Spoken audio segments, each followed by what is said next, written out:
Assalamualaikum warahmatullahi wabarakatuh. My name is Siti Salam Saidatur Rahma. My official number is A182-18027. So, previously my friend had discussed about the meaning of language relativity.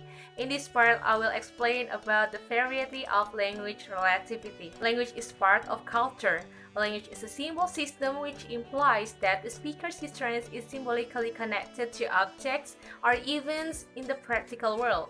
When a language is used in a communication context, it is indirectly tied to culture in a variety of complex ways. The relativity of language suggests that people have different speaking abilities because they have different ways of thinking. It is because language offers a way of expressing the meaning of the world around them in a different way. Menurut pemikiran Sapir, terdapat 3 konsep relativitas bahasa yang meliputi bahasa, budaya, dan pola pikir. Hubungan antara bahasa dan budaya terletak pada pandangan bahwa setiap budaya telah memiliki jalannya masing-masing dalam menentukan apa yang harus dipisahkan dan apa yang harus diperhatikan untuk memberi nama suatu realitas. Selanjutnya, keterkaitan antara bahasa dan pola pikir terletak pada pendapat bahwa bahasa mempengaruhi cara pandang manusia terhadap dunia serta mempengaruhi pikiran individu pemakai bahasa. Hal ini berarti bahwa bahasa merupakan alat berpikir dan juga menjembatani pikiran dan kebudayaan. The variety of speech reflects the nation's customs of courtesy in relation to its attitudes towards various events and situations of speech. Language relativity is associated with cultural relativity using 2 references, namely, the first one is the Sapir-Whorf hypothesis, which states that a person's native language defines the way he perceives and interprets his world. For example, for the Munich community, moringa leaves, atau biasa kita dikenal dengan daun kelor, are consumed because they provide benefit to the body, while some Japanese people are used as material for burying corpses. And also, most humans have the same word to describe snow, as something that falls from the sky, hardens, and melts. Meanwhile, the Eskimos gave a different label to the snow object, such as a house.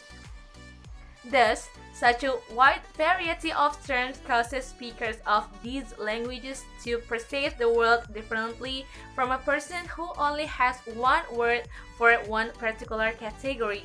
Sapir and Whorf agree that language determines a person's thoughts. The second one is cross-language lexicalization and grammarization.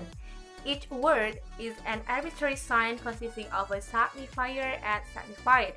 The project of meaning into a form that produces words is lexicalization.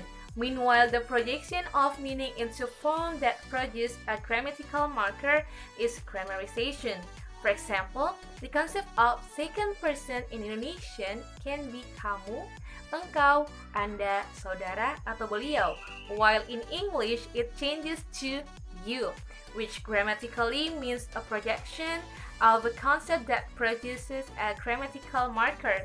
Another example is star fruit means fruit when cut into half looks like a star.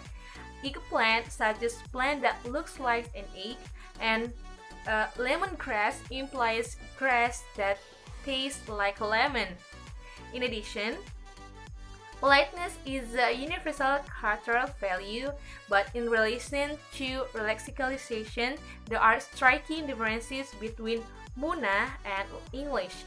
For example, kata kamu dalam bahasa Muna yang dipakai sesama orang dewasa atau orang tua disebut dengan intaidi. Sementara orang tua ke anak disebut dengan neitub. Sesama seumuran seorang anak-anak biasa dipakai dengan kata ihintu.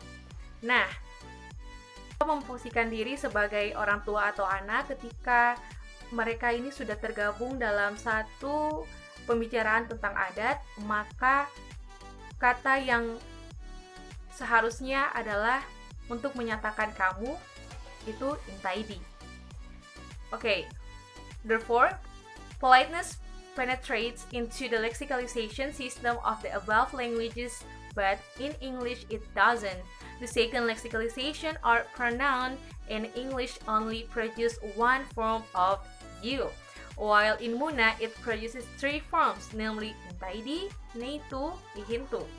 I think that's all. Thank you very much for your attention. And I close by saying wabillahi taufiq wal hidayah. Wassalamualaikum warahmatullahi wabarakatuh.